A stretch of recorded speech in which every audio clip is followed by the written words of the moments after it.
저희가 계속해서 열왕기 상하와 역대기 상하를 비교하면서 말씀을 보고 있습니다. 끊임없이 왕의 이야기를 통해서 다시 한번 우리들의 삶을 돌아보게 됩니다. 어떤 왕들은 하나님으로부터 칭찬을 받는 왕도 있고, 어떤 왕은 정말 악하다라는 짧은 말로 평가를 마치는 왕도 있습니다. 그리고 어떤 왕들은 정말 안타깝게도 매우 오랜 시간 동안에 하나님으로부터 칭찬을 받았는데 불과 몇 개 안 되는 불의함 때문에 하나님으로부터 크게 책망을 받는 왕들도 보게 됨으로써 우리가 일평생 하나님을 온전히 섬긴다는 것이 얼마나 어렵다는 것을 다시 한번 깨닫게 됩니다. 왜 그들이 하나님으로부터 이렇게 책망을 받게 됐는지 그 요소를 우리가 분명하게 우리 자신에 비추어 볼 때 우리는 오히려 하나님 앞에 칭찬받는 옳은 길을 갈 수 있음을 보게 됩니다. 대표적으로 우리가 오늘 읽었었던 말씀 여호사밧 왕과 그리고 그와 짝했던 아하시아 왕 사이에서 보면 우리가 정당하게 그 상황을 엿볼 수가 있습니다. 먼저 열왕기상 22장에는 이 아사의 아들 여호사밧의 유다 왕이 된 이후에 무려 25년 동안 아주 긴 편중에 속한 왕입니다. 그리고 긍정적으로 평가를 받았던 왕이기도 합니다. 선한 왕으로 그려지고 있습니다.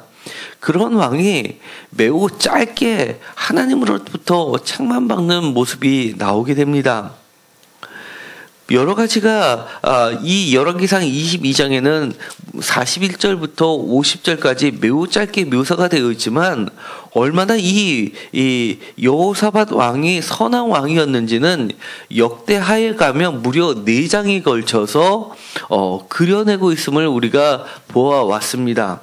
그 정도로 이 남유다에서는 이 여호사밧 왕을 매우 칭찬하고 있습니다. 예를 들어서 그 칭찬의 극치를 가는 것이 열왕기상 22장 43절에서는 여호사밧이 그의 아버지 아사의 모든 길로 행하며 돌이키지 아니하고 여호와 앞에서 정직히 행하였다라고 평가하는 장면이 나오게 됩니다.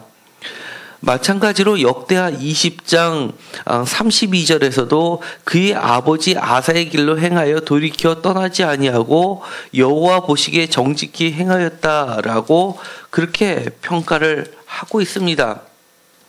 그런데 이 아버지하고 비교하던 것을 역대하 17장 3절에서는 아버지 대신에 다윗으로 고쳐서 최고의 평가를 내리는 모습이 나오게 됩니다. 17장 3절에서는 여호와께서 여호사밧과 함께 하셨으니 이는 그가 그의 조상 다윗의 처음 길로 행하여 라고 하면서 원래는 아버지였을 것으로 지금까지 보았던 것처럼 그렇게 표기가 되어 있었을 텐데 이 역대하 17장을 기록한 저자는 이것을 다윗에게까지 고쳐서 최고의 찬사를 보내고 있을 정도입니다.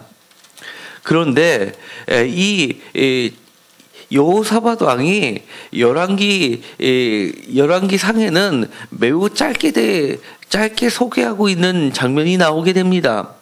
48절에 보면 이렇게 되어 있습니다. 열왕기상 22장 48절에 여호사밧이 다시스의 선박을 제조하고 오빌로 금을 구하러 보내려 하였더니 그 배가 에시온 게벨에서 파산하였으므로 가지 못하게 되매라고 짧게 소개를 하고 있습니다.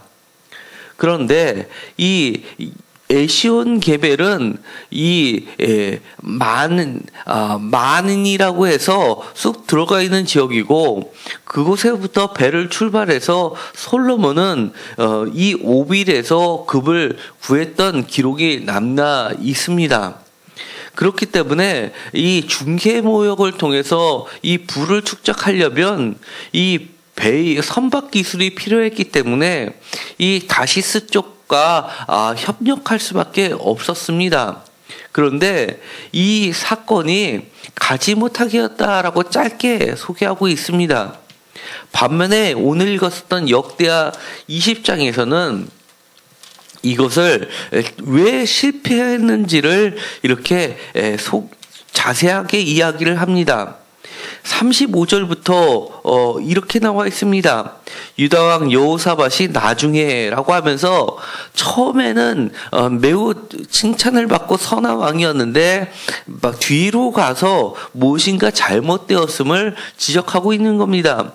나중에 이스라엘 왕 아하시아와 교제하였는데 이 아하시아는 심히 악을 행하는 자였더라. 이 아하시아는 우리가 알다시피 바로 이 가장 악했던 아합의 아들입니다. 두 왕이 서로 연합하고 배를 만들어 다시스로 보내고자 하여 에시온 게벨에서 배를 만들었더니 37절 마레스 사람 도다 와후의 아들 엘리에셀이 여호사밧을 향하여 예언하여 이르되 왕이 아하시아와 교제함으로 여호와께서 왕이 지은 것들을 파하시리라 하더니 이에 그 배들이 부서져서 다시스로 가지 못하였더라라고 되어 있습니다. 이 열왕기서에서는 이처럼 그 배가 가지 못했다라고 짧게 끝내서 이야기하는데 그것에 대한 원인을 분명하게 역대하에선 밝히고 있습니다.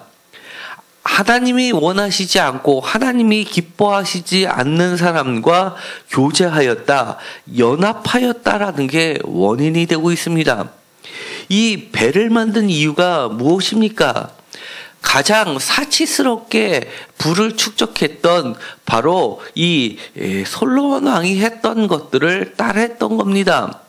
더 많이 돈을 벌고 경제라는 명목으로 부를 축적하고 싶었습니다. 그런데 하나님께서는 그를 막으셨다는 겁니다.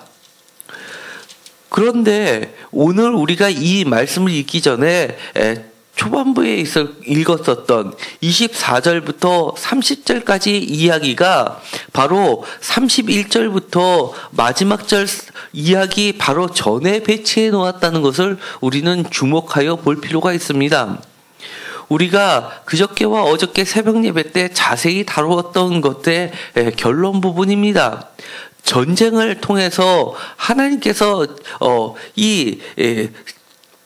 패할 수밖에 없는 두려움에 쌓여 있었던 이 여호사밧 왕에게 찬송을 통해서 하나님께서 그에게 진정한 찬송을 할 수 있게끔 해 주셨고 그것으로 커다란 승리를 주었다라는 내용이었고 24절부터는 그 결과를 구체적으로 이야기를 합니다.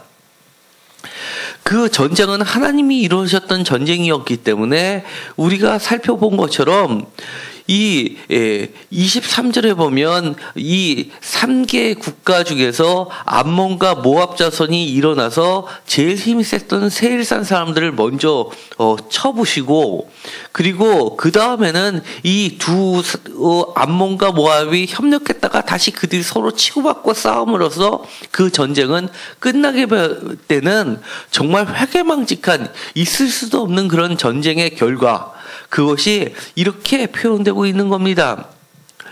그들이 일어나서 들망대에 일어나서 그리 무리를 본즉 땅에 엎드려진 시체들 뿐이요 한 사람도 피한 자가 없는지라 그들이 싸울 필요도 없는 전쟁이었다는 겁니다. 그리고 나서 25절에 보면 이렇게 되어 있습니다.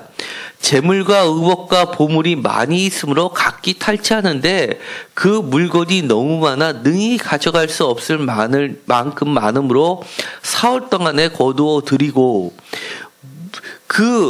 그들이 능히 가져갈 수 없어서 무려 사흘치나 걸려서 그 재물들을 가지고 올 정도로 그 커다란 부를 축적했다고 이야기를 합니다. 그래서 그것을 송축이라는 뜻, 각주에 보면 브라가를 송축이라고 표현되어 있고 브라가 골짜기를 위해서 여호와께 송축하였다라고 되어 있습니다. 그러면서 그들이 돌아올 때는 27절을 보면 여호사밧을 선두로 하여 즐겁게 예루살렘으로 돌아왔으니 이는 여호와께서 그들이 그 적군을 이김으로써 즐거워하게 하셨습니다. 분명하게 표현합니다.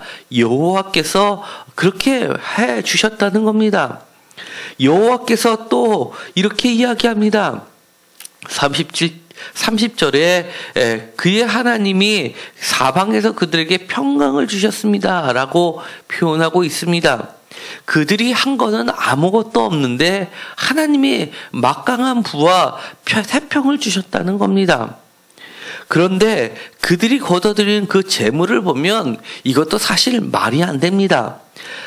이 3개 국가가 암몬과 모압은 북쪽에 있고 세일은 남쪽에 있습니다.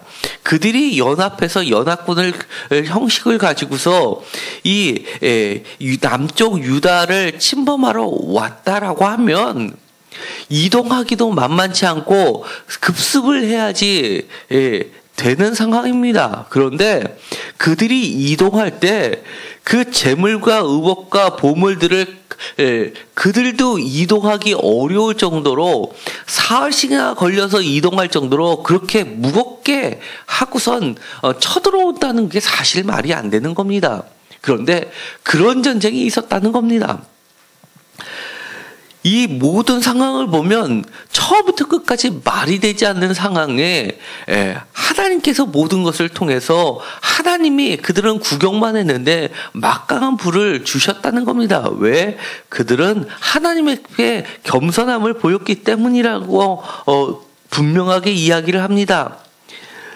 그들은 할 것이 없고 이 전쟁은 야훼께 전쟁이라는 것을 선언하기 이전에 그들은 모든 백성을 모아놓고 금식까지 했던 백성들이었습니다. 그들이 하나님 앞에 올바로 섰을 때는 하나님이 그들이 원하지 않았던 전쟁 가운데서 그들이 그토록 바랬던 태평과 그리고 막강한 불을 하나님께서 만들어 주셨습니다. 그런데 31절 이후부터는 이렇게 되어 있는 겁니다.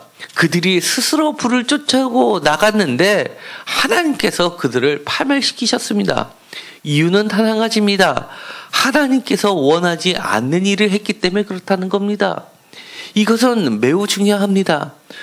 우리도 우리의 인생을 살아갈 때 하나님이 원하시는 것을 쫓아서 살아가는 것이 우리의 인생의 목적일 때는 정말 이처럼 말도 안 되는 방법을 통해서라도 하나님께서는 우리가 구하지 않는 것까지도 주시는데 하나님이 원치 않는 것을 행하면서까지 우리가 불을 쫓다 보면 하나님께서는 그것을 막으신다는 것을 이야기합니다. 어떨 때는 승승장구하는 것 같습니다. 25년 동안 왕으로 있으면서 많은 좋은 일을 했습니다. 그럼에도 불구하고 그렇게 선한 왕이라고 이 열왕기서에는 불과 10절에 있었던 것을 역대하에서는 무려 4장에 걸쳐서 표현했을 정도로 선한 왕이었음에도 불구하고 깨어있지 못해서 나중에 잠시 영적으로 무디어졌을 때 그 일로 인해서 정말 오점을 남기게 되는 것을 보게 됩니다. 우리가 이제 이번 주는 대림절일 첫째 주가 시작됐다고 말씀을 드렸습니다. 대림절이라는 게 무엇입니까? 예수님께서 이 땅에 탄생하셨던 것을 기리면서 다시금 우리가 주님이 이 땅에 오실 때를 기다리면서 살자라고 하면서 대림절 첫 주를 종교력에서는 1월로 정하는 것을 말하는 겁니다.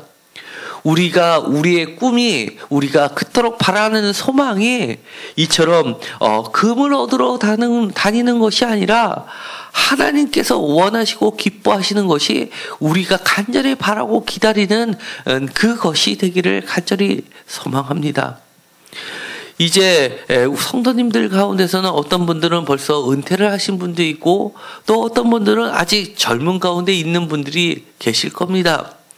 많은 어르신들이 우리들에게 이렇게 많은 조언을 해줍니다.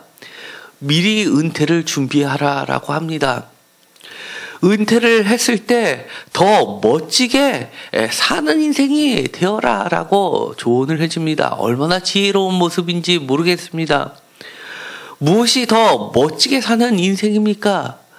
은퇴를 하고 나서 정말 경제적인 것 때문에 그것 때문에 두려워하는 인생이라기보다도 경제적으로 조금 흔들려도 정말 그동안 내가 평생 동안에는 정말 가족을 위해서 그리고 내 자신을 위해서 일했다면 이제는 하나님을 위해서 인생의 정말 마지막 12시를 가는 그 시점에 내가 하나님을 위해서 일해야지라고 하면서 세상 사람들이 보기엔 저게 무슨 일이야 라고 할 수 있는 기도를 하루 종일 하시는 분들 계십니다. 우리가 성경책을 통해서 날마다 보는 것, 기도, 바로 그것이 역사를 움직이는 이 세계에서 가장 위대한 일이라는 걸 우리는 늘 배우고 또 그렇게 믿고 있습니다. 그런데 막상 은퇴 시점이 다가오면 그 일은 눈에 보이지 않는 경우가 많습니다.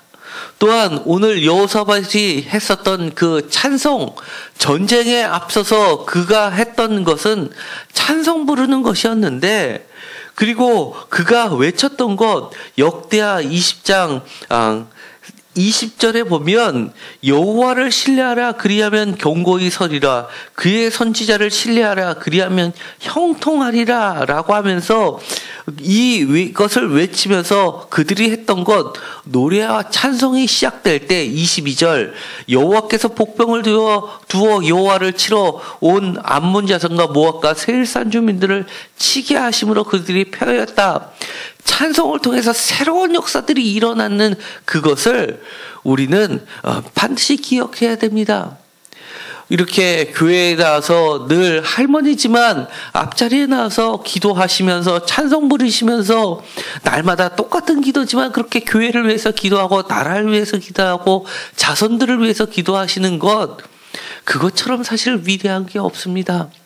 사람들을 만나면 전도하려고 애쓰는 것, 이런 것들은 무기력한 것이 아니라 가장 귀하고 능력 있는 일이라는 것, 우리의 일생에서 그 무엇보다 소중한 것이라는 것을 다시 한번 기억하시고, 우리가 지금은 조금 젊었을 때, 아직 시간이 남았을 때 정말 가장 위대하고 멋진 일들을 어떻게 하면 할 수 있을지를 계획을 잘 세워서 그런 기회가 왔을 때 다른 길로 가지 마시고 그 일을 충실하게 하시는 저와 여러분이 되시기를 간절히 소망합니다. 또한 우리가 젊었을 때 이처럼 돈을 벌려고 애쓰는 이 두 왕의 이야기를 통해서 이 돈을 버는 것도 중요하지만 그 과정 또한 하나님께서는 면밀히 보고 계시다는 것을 기억하시고, 그 과정에서 조금이라도 하나님이 기뻐하시지 않는 것과 손을 잡으면서까지도 불의와 연합하고 악행과 같이 교제하는 일이 없게 되기를 소망합니다. 그것이 바로 하나님이 가장 기뻐하시고 하나님이 우리에게 주신 사명이라는 것, 비전이라는 것, 꿈이라는 것을 기억하시고 굳게 붙잡으면서 하나님의 위로를 받으시기 바랍니다. 기도하고 마치기로 하겠습니다. 하나님, 우리의 평가 기준이 세상의 평가 기준이 되지 않게 하여 주옵소서.